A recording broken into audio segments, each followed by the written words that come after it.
I have extremely strict personal boundaries, but my contract marriage husband has severe separation anxiety. 2 years into our marriage, we had a son, Leo. He completely inherited his father's personality, a total clinger. I always found them too draining and did everything I could to avoid them.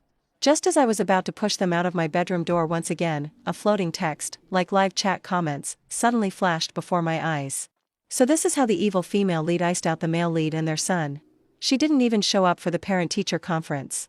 Ethan and little Leo are going to be completely heartbroken this time. It's fine. The real female lead is about to show up soon. She'll warm Ethan up with her sunshine personality. Even little Leo, who always dogs the evil female lead's heels, will be drawn to her. When that happens, the rejected wife will be kicked out of the house with a frozen bank account and sent to a rundown cabin upstate, never to return. What? I would be kicked out upstate and never allowed back here? I tightened the sash of my silk robe. The next second, I threw the bedroom door wide open, rushed forward, and wrapped my arms tightly around my husband and son, who were just about to leave. I pulled Leo into my arms and ruffled his soft hair. Mommy isn't going to the office that day. I'll go to your parent-teacher conference, okay?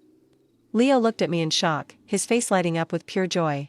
He looked like he was about to bounce off the walls. But very quickly, something crossed his mind, and his little head drooped. Mommy, are you lying to me? Last time you said you'd come to my school field day, but only Daddy showed up in the end. I'm already in elementary school, and some of my classmates say I don't even have a mom. Hearing Leo's words, the floating screen instantly went wild with comments. LMAO. She has completely lost the kid's trust. Who can she blame? Leo used to be her little shadow. Didn't she push him away time after time to cause this? The male lead too. He's been rejected so much he doesn't even dare get close to her anymore. Just look at his face. He doesn't believe for a second that she's being genuine. I looked up. Ethan noticed my gaze and quickly, almost reflexively, let go of the corner of my robe he had been secretly twirling between his fingers. He turned his head slightly, biting his lip. His voice was laced with disappointment. Elena, it's fine if you can't make it, but please don't promise Leo if you aren't sure. Otherwise he'll wait for you all day, and he'll cry again when you don't show up. Wait, what? I froze. Quickly I grabbed Ethan's hand, pressed it firmly against my chest, and practically begged him to believe me. I won't. I swear. This time I'm really going. You have to believe me. Ethan and I were married for business. My parents had a similar marriage of convenience. They lived apart year-round and had zero emotional connection. Aside from business, they barely spoke. I used to think that was a great arrangement, because I was a textbook low-energy introvert. Even back in college, I found social relationships exhausting. Once I took over the family business, managing projects and negotiating contracts all day, I would come home feeling completely drained. I never wanted to date. I had hoped my partner would be a low-energy corporate drone with strong boundaries just like me.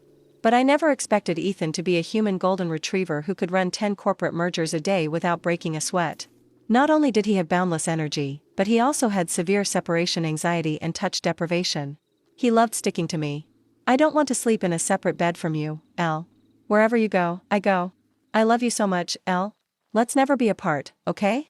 In our second year of marriage, we had Leo. We hadn't planned on having a baby so early, but it was an accidental pregnancy, and my doctor advised against an abortion due to my physical condition. Ethan was terrified of putting me through too much pain, so he promised he would take on all the parenting duties. But who knew our son would completely inherit Ethan's high-energy traits? Leo loved following me everywhere. He was way more attached to me than to his dad. Dealing with one clingy adult was exhausting enough. Now I had a mini-clinger. It instantly triggered my avoidant attachment style. I started hiding from them. Ethan asked me out on dates. Too tired, not going. Leo wanted me to go to his school events. Too tired, not going. Family weekend trips. Too tired, not going. Lately, though, I had finally gotten the company's operations under control. I had promoted a few reliable assistants to take over the heavy lifting, so I wasn't nearly as exhausted anymore. And then I suddenly realized, why hadn't my 2 clingy boys been bothering me the past few days? I raised my eyes and saw the chat comments scrolling again. Has the cold wife finally realized she's been ignoring her husband and kid? Too late. The male lead is so used to being rejected that he just pleases himself now. He doesn't want to bother her. Ugh, speaking of which, why is Ethan pulling her lingerie out of the drawer again, staring at her photo like that? Come on guys, cut him some slack. A man has needs. Well, it doesn't matter. Once he meets the sunshine female lead,